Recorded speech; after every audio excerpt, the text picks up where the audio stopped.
ಕಸ್ತೂರಿ ರಂಗನ ವರದಿ ತುಂಬ ಕಠಿಣ ಅಂತೇಳಿ ಹೇಳ್ತಾ ಇದ್ರು. ಅಲ್ಲಿ ಒಂದು ಗೊಂದಲಗಳು ಹೇಗಂತ ಹೇಳಿದ್ರೆ, ಇಲ್ಲಿ ಎರಡೂ ಭಾಗಗಳಿದೆ. ಒಂದು ಕಸ್ತೂರಿ ರಂಗನ ವರದಿಯಲ್ಲಿ ಬರುವಂಥದ್ದು ಇಕೋ ಸೆನ್ಸಿಟಿವ್ ಏರಿಯಾ, ಪರಿಸರ ಸೂಕ್ಷ್ಮ ಪ್ರದೇಶ. ಈ ಪರಿಸರ ಸೂಕ್ಷ್ಮ ಪ್ರದೇಶಕ್ಕೆ ಒಂದಷ್ಟು ವಿಲೇಜ್ಗಳನ್ನು ಈಗ ಉಡುಪಿ ಜಿಲ್ಲೆಯಲ್ಲಿ 35 ಗ್ರಾಮಗಳನ್ನು ಸೇರ್ಪಡೆ ಮಾಡಿದ್ದಾರೆ. ಆದರೆ ಇದಕ್ಕೆ ಪ್ಯಾರಲಲ್ ಆಗಿ ಇನ್ನೊಂದು ನೋಟಿಫಿಕೇಶನ್ ಆಗಿದೆ, ಅದು ಹೆಚ್ಚಿನವರಿಗೆ ಗೊತ್ತೇ ಇಲ್ಲ. 2017ರಲ್ಲಿಯೇ ಒಂದು ನೋಟಿಫಿಕೇಶನ್ ಆಗಿದೆ.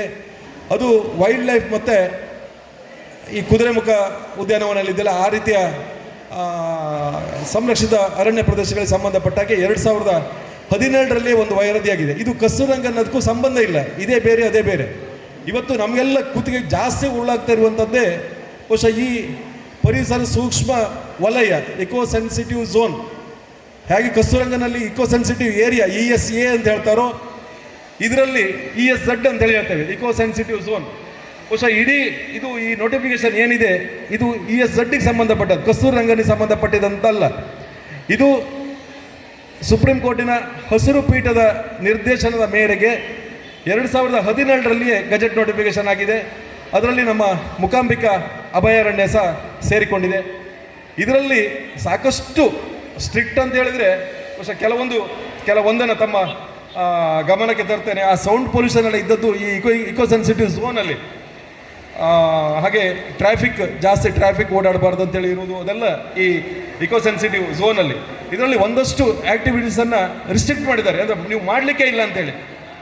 ಕಮರ್ಷಿಯಲ್ ಮೈನಿಂಗನ್ನು 100% ಬ್ಯಾನ್ ಮಾಡಿದ್ದಾರೆ. ಹಾಗೆ setting of industries causing pollution, water, air, soil, noise, ಬಹುಶಃ ಇದಕ್ಕೆ ಸಂಬಂಧಪಟ್ಟಂತಹ ಎಲ್ಲ ಇಂಡಸ್ಟ್ರಿಗಳನ್ನು ಬ್ಯಾನ್ ಮಾಡಿದ್ದಾರೆ.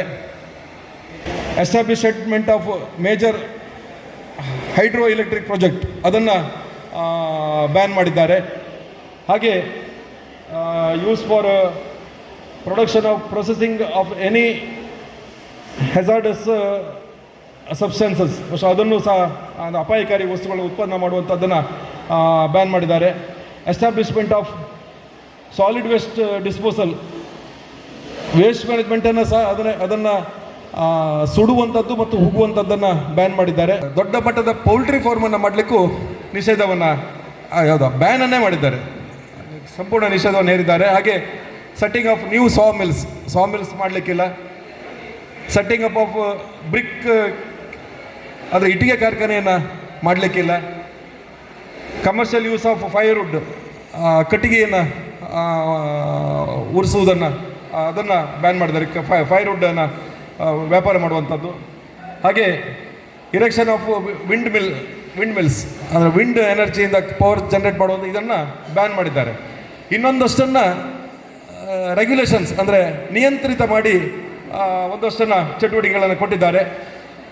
Commercial establishment of hotels and resorts, ಅಂದರೆ ಹೋಟೆಲನ್ನು ಮಾಡಲಿಕ್ಕೆ ರಿಸ್ಟ್ರಿಕ್ಷನ್. ಆ ಪರ್ಮಿಷನ್ನಿಗೆ ನಾನೀಗ ಹೇಳಿದಾಗೆ ಮೈಸೂರಿಗೆ, ಕಾರ್ಕಳಕ್ಕೆ ಅಲ್ಲೆಲ್ಲ ತಿರುಗಿ ನಾವು ಹೋಟೆಲನ್ನು ಮಾಡಬೇಕಾಗ್ತದೆ. ಮತ್ತು ಪರಿಸರ ವನ್ಯಜೀವಿ ಸಂರಕ್ಷಣಾ ಕಾಯ್ದೆ 1984 ಏನಿದೆ ಅದರ ಪ್ರಕಾರ ಅದನ್ನು ಅಳವಡಿಸಿಕೊಂಡು ನಾವು ಆ ಉದ್ಯಮವನ್ನು ನಡೆಸಬೇಕಾಗ್ತದೆ. ಹಾಗೆ ಕನ್ಸ್ಟ್ರಕ್ಷನ್ ಆ್ಯಕ್ಟಿವಿಟೀಸ್, ಯಾವುದೇ ಕನ್ಸ್ಟ್ರಕ್ಷನ್ ಆ್ಯಕ್ಟಿವಿಟೀಸ್ ಮಾಡಬೇಕಾದ್ರೆ ಎಲ್ಲ ರೂಲ್ಸನ್ನು ಅಪ್ಲೈ ಮಾಡಿಕೊಂಡು ಪರ್ಮಿಷನನ್ನು ತಗೊಂಡು ನಾವು ಮಾಡಬೇಕಾದಂಥ ಅನಿವಾರ್ಯತೆ ಇದೆ. ಸ್ಮಾಲ್ ಸ್ಕೇಲ್ ನಾನ್ ಪೊಲ್ಯೂಟಿಂಗ್ ಇಂಡಸ್ಟ್ರೀಸ್, ಅಂದರೆ ನೀವು ಸಣ್ಣ ಉದ್ಯಮವನ್ನು ಕಾರ್ಖಾನೆ ಸಣ್ಣ ಘಟಕವನ್ನು ಮಾಡೋದಿದ್ದರೂ ಸಹ ಅಲ್ಲಿಂದ ಯಾವುದೇ ಸಣ್ಣ ಘಟಕವನ್ನು ಮಾಡೋದಿದ್ರೂ ಪರ್ಮಿಷನ್ ಬೇಕಾಗಿರ್ತದೆ. ಹಾಗೆ ಫೆಲ್ಲಿಂಗ್ ಆಫ್ ಟ್ರೀಸ್, ಅಂದರೆ ಮರ ಕಡಿಲಿಕ್ಕೆ ಇಲ್ಲ, ಅದು ಈವನ್ ಪಟ್ಟಸ್ಥಳದಲ್ಲಿದ್ದರೂ ಕಡಿಲಿಕ್ಕಿಲ್ಲ. ಖಾಲಿ ಫಾರೆಸ್ಟ್ ಮತ್ತು ಇದರಲ್ಲೆಲ್ಲ ಪಟ್ಟಸ್ಥಳದಲ್ಲಿದ್ದರೂ ಕಡಿಲಿಕ್ಕಿಲ್ಲ. ಹಾಗೆ ಕಲೆಕ್ಷನ್ ಆಫ್ ಫಾರೆಸ್ಟ್ ಪ್ರೊಡ್ಯೂಸರ್ಸ್, ಕಾಡು ಉತ್ಪತ್ತಿಯನ್ನು ಸಂಗ್ರಹ ಮಾಡುವುದನ್ನು ರಿಸ್ಟ್ರಿಕ್ಟ್ ಮಾಡಿದ್ದಾರೆ. ಹಾಗೆ erection of electrical and communication towers, ಅಂದರೆ ಟವರ್ ಮಾಡಲಿಕ್ಕೆ ಇಲೆಕ್ಟ್ರಿಕಲ್ ಟವರ್ ಹಾಗೆ ನಮ್ಮ ಮೊಬೈಲ್ ಟವರ್ ಎರಡಕ್ಕೂ ಸಹ ರಿಸ್ಟ್ರಿಕ್ಟ್ ಮಾಡಿದ್ದಾರೆ. ಇನ್ಫ್ರಾಸ್ಟ್ರಕ್ಚರ್ ಇನ್ಕ್ಲೂಡಿಂಗ್ ಸಿವಿಕ್ ಎನಿಮಿನಿಟೀಸ್, ಅಂದರೆ ನಾವು ಮನುಷ್ಯರಿಗೆ ಬದುಕಲಿಕ್ಕೆ ಬೇಕಾದಂತಹ ಏನು ಘಟಕಗಳನ್ನು ಮಾಡೋದಿದ್ರೂ ಸಹ ಅದಕ್ಕೆ ರಿಸ್ಟ್ರಿಕ್ಷನ್ ಉಂಟು. Widening and strengthening of existing roads and construction of new roads. ಹೊಸ ರಸ್ತೆಯನ್ನು ಮಾಡಲಿಕ್ಕೆ ರಿಸ್ಟ್ರಿಕ್ಷನ್ ಇದೆ. ಇದ್ದ ರಸ್ತೆಯನ್ನು ನಿರ್ವಹಣೆ ಮಾಡಲಿಕ್ಕೂ ಹೊಸ ತಡೆಯನ್ನು ಒಡ್ಡಿದ್ದಾರೆ. Movement of vehicular traffic at night, ರಾತ್ರಿ ವಾಹನ ಸಂಚಾರಕ್ಕೆ ನಿಷೇಧ ಅಲ್ಲ, ರಿಸ್ಟ್ರಿಕ್ಷನ್ ಇದೆ. ಅಗ್ರಿಕಲ್ಚರ್ ಆ್ಯಕ್ಟಿವಿಟೀಸಿಗೂ ಸಹ ಒಂದು ರಿಸ್ಟ್ರಿಕ್ಷನ್ನ ಹೇರ್ತಕ್ಕಂತಹ ವ್ಯವಸ್ಥೆ ಆಗಿದೆ. ಹಾಗೆ discharge of treated waste water, ಅದರ ಶುದ್ಧ ನಾವು ಏನು ಕೊಳಚೆ ನೀರಿದೆ ಅದನ್ನು ಶುದ್ಧ ಮಾಡದೆ ನಾವು ಹೊರಗೆ ಬಿಡುವಾಗಿಲ್ಲ, ಸೊ ಅದಕ್ಕೆ ರಿಸ್ಟ್ರಿಕ್ಷನ್ ಇದೆ. ಹಾಗೆ commercial extraction of surface and ground water, ಹಾಗೆ open well, borewell etcetera for agriculture or other usage. ಅಂದರೆ ನೀವು ಬಾವಿಯನ್ನು ತೆಗಿಲಿಕ್ಕೂ ನಾವು ಮೈಸೂರಿಗೆ ಹೋಗಿ ಪರ್ಮಿಷನ್ ತಗೊಂಡು ಬರ್ತಕ್ಕಂಥ ಅಷ್ಟು ಕಠಿಣ ನಿಯಮ ಇದರಲ್ಲಿ ಒಳಗೊಂಡಿರ್ತದೆ. ಹಾಗೆ ಬಹುಶಃ ಇನ್ನೂ ಸಾಕಷ್ಟು ರಿಸ್ಟ್ರಿಕ್ಷನ್ ಇರುವಂಥದ್ದು ಇದೆ. ಆದರೆ ಕೆಲವೊಂದು ಆ್ಯಕ್ಟಿವಿಟೀಸನ್ನು ಎಲೋ ಮಾಡಿದ್ದಾರೆ. ಅದಂದರೆ ಪರಿಸರಕ್ಕೆ ಪೂರಕವಾದ ಚಟುವಟಿಕೆಗಳೇನಿದೆ ಅದನ್ನೆಲ್ಲ ಎಲೋ ಮಾಡಿ ಒಂದೊಂದಷ್ಟನ್ನು ಕೊಟ್ಟಿದ್ದಾರೆ. ಸೊ ಮುಂದಿನ ದಿನಗಳಲ್ಲಿ ನಾವು ಇವತ್ತು ನಾವೇನು ಅಬ್ಜೆಕ್ಷನ್ ಲಾಸ್ಟ್ ಡೇಟ್ ಏನಿದೆ ಅದು ಕಸ್ತೂರಂಗನ್ ವರದಿಗೆ ಅಥವಾ ಇಕೋ ಸೆನ್ಸಿಟಿವ್ ಏರಿಯಾಕ್ಕೆ. ಬಟ್ ಇದು ಅಂತಿಮ ಹಂತದಲ್ಲಿದೆ. ಈಗೇನೆ ನಾನು ಹೇಳಿದೆ, ಇದು ಅಂತಿಮ ಹಂತದಲ್ಲಿದೆ.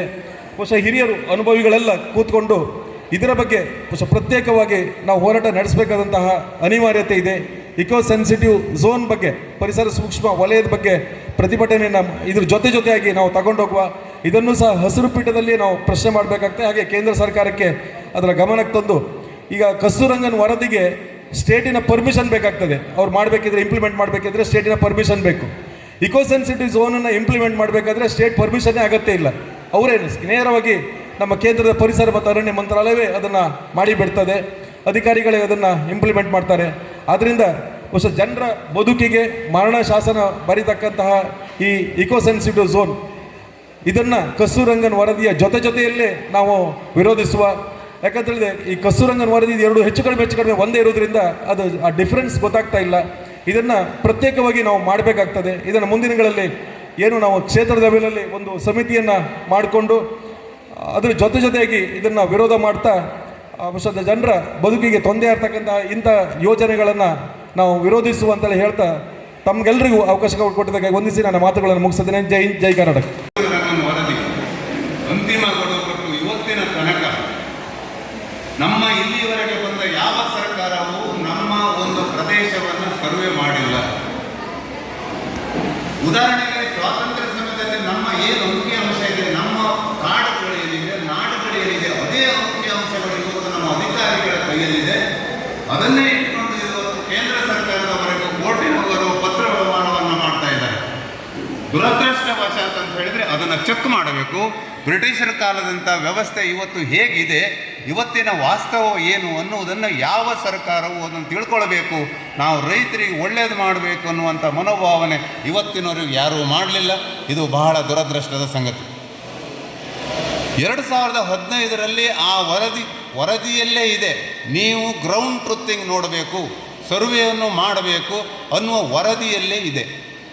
ಆದರೆ ಇವತ್ತಿನವರೆಗೂ ನಮ್ಮ ಸರ್ಕಾರ, ಯಾವ ಪಕ್ಷ ಅಂತ ಹೇಳೋದಿಲ್ಲ, ಯಾವ ಸರ್ಕಾರವು ವೆರಿಫಿಕೇಷನ್ ಮಾಡಲಿಲ್ಲ.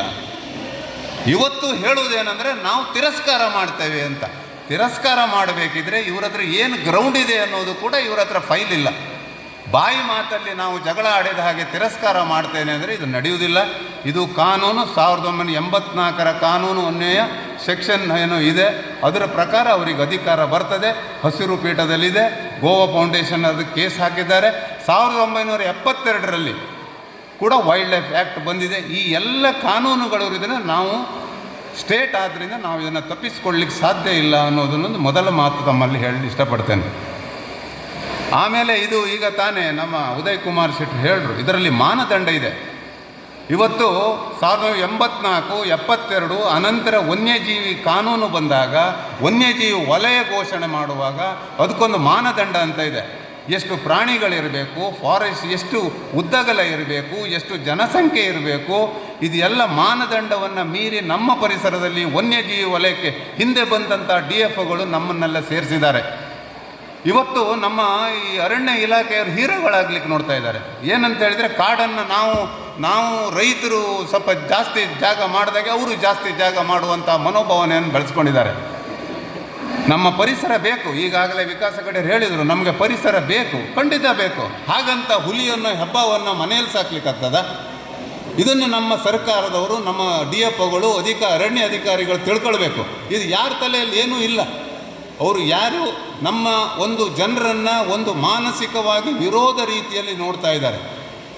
ಇವತ್ತು ಗೇರು ಪ್ಲಾಂಟೇಷನನ್ನು, ಅಕೇಶಿಯಾ ಪ್ಲಾಂಟೇಷನ್ನ, ಇನ್ನಿತರ ವಸ್ತುಗಳನ್ನೆಲ್ಲ ತೆಗೆದು ಇವರು ವನ್ಯಜೀವಿ ವಲಯಕ್ಕೆ ಸೇರಿಸಿ ಇವತ್ತು ಝೋನ್ ಅಥವಾ ಕಸ್ತೂರಿ ರಂಗನ್ ವರದಿಗೆ ಸೇರ್ಪಡೆ ಮಾಡಿದ್ದಾರೆ. ಯಾಕೆ ಮಾಡಬೇಕು? ಸೂಕ್ಷ್ಮ ವಲಯ ಅಲ್ಲದ್ದನ್ನು ಸೇರಿಸಿಕೊಂಡು ಸೂಕ್ಷ್ಮ ವಲಯ ಯಾಕೆ ಮಾಡಬೇಕು? ಘಟ್ಟದಲ್ಲಿ ಬರಡು ಭೂಮಿಗಳು ತುಂಬ ಇದೆ. ಇಂತಿಷ್ಟು ಬೇಕಂತಾದರೆ ಘಟ್ಟದಲ್ಲಿ ಬರಡು ಭೂಮಿಗಳಿದೆ. ಅದನ್ನು ಯಾಕೆ ಫಾರೆಸ್ಟ್ ಆಗಿ ಇವರು ಡೆವಲಪ್ ಮಾಡಬಾರ್ದು? ಇವತ್ತು ಈ ಅರಣ್ಯ ಇಲಾಖೆಯವರು ಇವರೆಲ್ಲ ಇದ್ದಾರೆ. ಇವರು ನಮ್ಮ ರಾಜಕಾರಣಿಗಳಿಗೆ ಯಾವುದೇ ಒಂದು ಸರಿಯಾದ ಮಾಹಿತಿ ಕೊಡುವುದಿಲ್ಲ. ದುರದೃಷ್ಟವಶಾತ್ ನಮ್ಮ ರಾಜಕಾರಣಿಗಳು ಅದರ ಬಗ್ಗೆ ಡೀಪ್ ಸ್ಟಡಿ ಮಾಡುವುದಿಲ್ಲ, ಅಥವಾ ತಜ್ಞರ ಹತ್ರ ಇದ್ರ ಬಗ್ಗೆ ತಿಳಿದವ್ರ ಹತ್ರ ಕೇಳುವುದಿಲ್ಲ. ಆವಾಗ ನಮ್ಮ ಪಾಡು ಏನಾಗ್ತದೆ? ಇವತ್ತು ನಮ್ಮ ಪಾಡು ಅದೇ ಆಗಿದೆ. ಇವತ್ತು ನಾವು ಒಂದು ಹಂತದಲ್ಲಿ ನಿಂತಿದ್ದೇವೆ. ಈಗ ಉದಯ್ ಶೆಟ್ಟರ್ ಹೇಳ್ದಂಗೆ 2017ರಲ್ಲಿ ಒಂದು ನೋಟಿಫಿಕೇಷನ್ ಆಗಿದೆ. ಭಾಗಶಃ ನಮ್ಮ ಸರ್ಕಾರದವರು ಒಪ್ಪಿಕೊಂಡಿದ್ದಾರೆ. ಏನು ಈ ಏರಿಯಾಗಳಿದೆ ಅದನ್ನು ನಾವು ಬಿಟ್ಟು ಕೊಡ್ತೇವೆ, ಜನವಸತಿ ಪ್ರದೇಶ ಮುಟ್ಟಬಾರದು ಅನ್ನೋದು ಒಂದೇ ಇವರ ಬೇಡಿಕೆ. ಇವರು ಸರ್ವೆ ಮಾಡಿದ್ದಾರೆ? ಇಲ್ಲ. ನಾನು ಇವ್ರಂತ ಹೇಳ್ತಾ ಇಲ್ಲ. ಇವ್ರು ಯಾರು ಏನೂ ಮಾಡಲಿಲ್ಲ, ಇವ್ರ ಹತ್ರ ಏನೂ ಫೈಲ್ ಇಲ್ಲ, ಬಾಯಿ ಮಾತಲ್ಲಿ ಇಲ್ಲಿವರೆಗೆಲ್ಲ ಮಾಡ್ತಾ ಇದ್ದಾರೆ. ಜಿಲ್ಲಾ ಮಟ್ಟದ ಸಮಿತಿ ಇದೆ, ರಾಜ್ಯ ಮಟ್ಟದ ಸಮಿತಿ ಇದೆ, ಅದನ್ನು ಸರ್ವೆ ಮಾಡಬೇಕಂತ ಅದರಲ್ಲೇ ಇದೆ. ನನ್ನ ಲೆಕ್ಕ ನಮಗೆ ವಾರ್ಡರ್ ಸಿಕ್ಕಿಲ್ಲ. ಖಂಡಿತವಾಗಿ DC ವಾರ್ಡರ್ ಇದೆ, ನೀವು ಫಿಸಿಕಲ್ ವೆರಿಫಿಕೇಷನ್ ಮಾಡಿ ಅಂತ.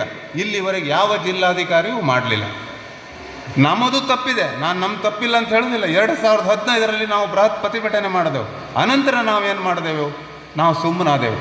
ಅಂದರೆ ನಮಗೂ ನಮ್ಮ ತಲೆ ಬಿಸಿ ಇದು ಆಗುತ್ತೋ ಇಲ್ವೋ ಅಂತ ನಾವು ಗಾಢವಾದ ಆಲೋಚನೆಗೆ ಹೋಗಲಿಲ್ಲ. 6ನೇ ನೋಟಿಫಿಕೇಷನ್ ಇವತ್ತು ಒಂದು ಹಂತ ತಲುಪಿದೆ, ಇನ್ನೇನು ಆಗ್ತದೆ ಅನ್ನುವ ದೃಷ್ಟಿ ಬಿದ್ದಿದೆ. ಈಗ ನಾವು ಮತ್ತೊಮ್ಮೆ ಎಚ್ಚೆತ್ತುಕೊಂಡಿದ್ದೇವೆ. ಲೇಟ್ ಆಗಿದೆ, ಬೆಟರ್ ಲೇಟ್ ದೆನ್ ನೆವರ್ ಅಂತ. ಆದರೆ ಈಗ ಎಚ್ಚೆತ್ತುಕೊಂಡವರು ನಾವು ಮಲಗಬಾರದು. ನಾವು ಸರ್ಕಾರ ಫಿಸಿಕಲ್ ವೆರಿಫಿಕೇಷನ್ ಮಾಡಬೇಕು, ಇದು ನಮ್ಮ ಬೇಡಿಕೆ. ತಾರೀಖಾದರೂ ಚಿಂತೆ ಇಲ್ಲ, ಕೂಡಲೇ ಫಿಸಿಕಲ್ ವೆರಿಫಿಕೇಷನ್ DC ಮುಖೇನ ಮಾಡಬೇಕು. ಇವರು ಮಾಡದೇ ಇದ್ದರೆ ನಾವು ಮಾಡ್ತೇವೆ. ಅದಕ್ಕಾಗಿ ನಮ್ಮ ಭಾಗದ ಜನರು ರೆಡಿ ಇರಬೇಕು. ನಾವೆಲ್ಲರೂ ಸೈನಿಕರ ಥರ ಇರಬೇಕು. ಪ್ರತಿಭಟನೆ ಅಂದರೆ ಬರಬೇಕು. ದೊಡ್ಡ ಮಟ್ಟದ ಪ್ರತಿಭಟನೆ ಅಂತೇಳಿ ಅಲ್ಲ, ಪ್ರತಿಭಟನೆ ಬೇಕು. ಯಾವ ರೀತಿ ಪ್ರತಿಭಟನೆ, ಅದಕ್ಕೆ ನಾವುಗಳೆಲ್ಲರೂ ರೆಡಿ ಆಗಬೇಕು. ಮುಂದಿನ ದಿನಗಳಲ್ಲಿ ನಮಗೆ ಹಣದ ಖರ್ಚು ಬರ್ಬೋದು, ಅದಕ್ಕೆ ನಾವು ದಾನವನ್ನು ಕೊಡುವಂಥ ಮನೋಭಾವನೆಯನ್ನು ಬೆಳೆಸ್ಕೊಳ್ಬೇಕು. ನಾವು ಎಲ್ಲ ರೀತಿಯ ಹೋರಾಟಕ್ಕೆ ಸಜ್ಜಾಗಬೇಕು. ಯಾಕೆ ಕೇಳಿದರೆ, ಈ ಮಣ್ಣು ನಮ್ಮ ಮಣ್ಣು, ನಮ್ಮ ನೆಲ. ನಾವು ಇಲ್ಲಿ ಉಸಿರಾಡಿಕೊಂಡು ಬದುಕಬೇಕಾಗಿದೆ.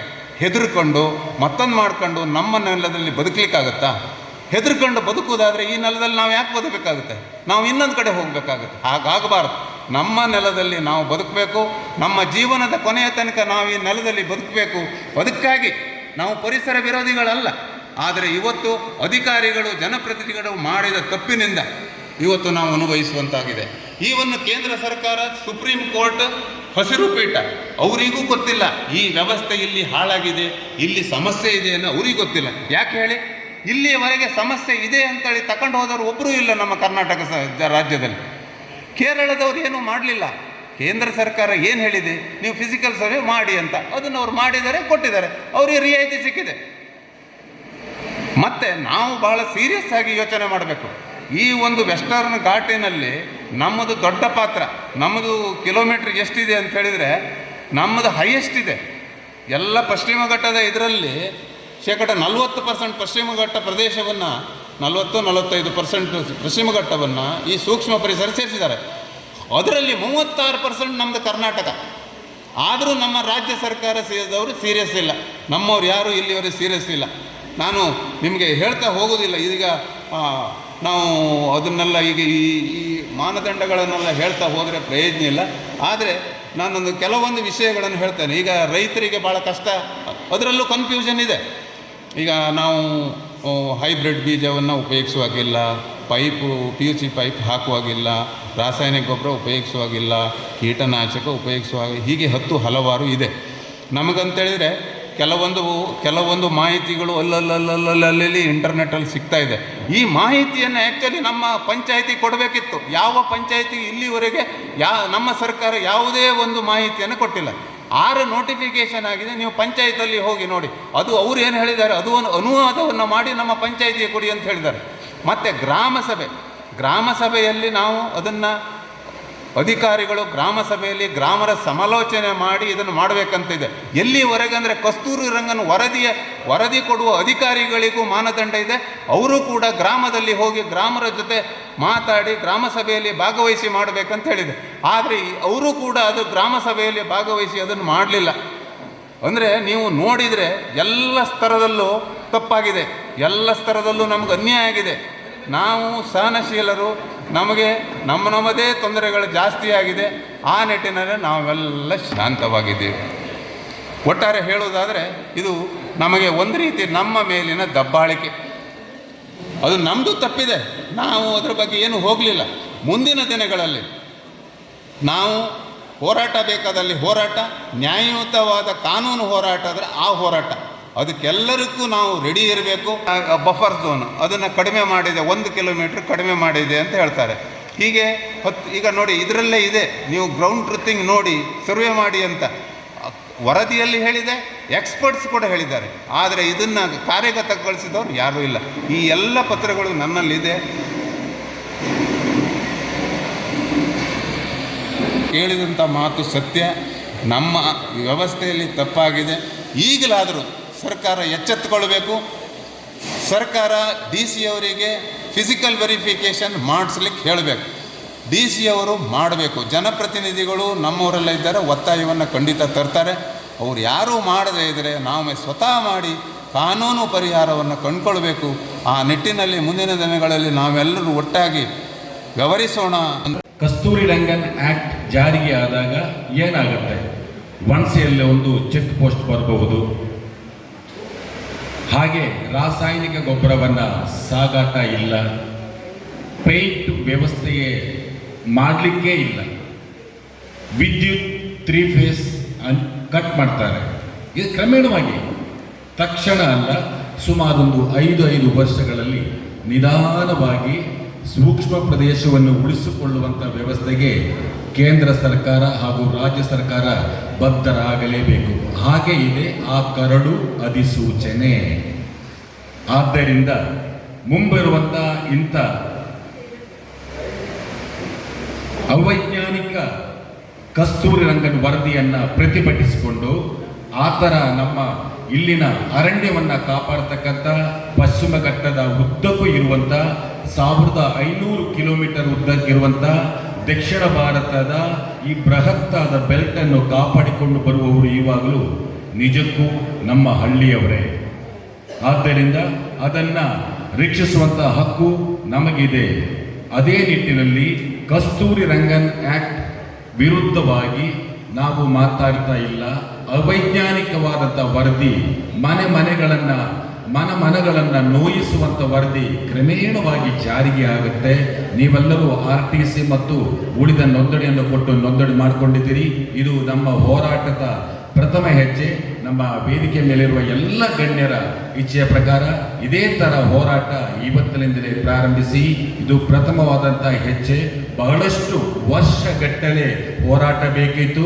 ಡಾಕ್ಟರ್ ಹೇಳಿದಾಗೆ ಇದೊಂದು ಭೌಗೋಳಿಕವಾದಂತಹ ಒಂದು ವಿಸ್ತೀರ್ಣದ ಅಳತೆಯನ್ನು ಸರ್ಕಾರ ಹಾಗೂ ಕೇಂದ್ರ ಸರ್ಕಾರ ನಿಂತು ಫಾರೆಸ್ಟನ್ನು ಬೇರೆ, ಜನವಾಸ್ತವ ಇರುವಂಥ ಬೇರೆ, ಅದು ಆದಷ್ಟು ಬೇಗ ಮಾಡದೆ ಇರತಕ್ಕಂಥ ಎಷ್ಟು ವರ್ಷವಿದೆಯೋ ಅಷ್ಟು ವರ್ಷ ಇದು ಹೀಗೇನೇ ನಡೆಯುತ್ತೆ. ಆದ್ದರಿಂದ ನಾವೆಲ್ಲರೂ ಹೋರಾಟ ಒಂದೇ ನಮ್ಮ ಮುಂದಿರುವ ದಾರಿ, ಹೋರಾಟ ಒಂದೇ ನಮ್ಮ ಮುಂದಿರುವ ದಾರಿ.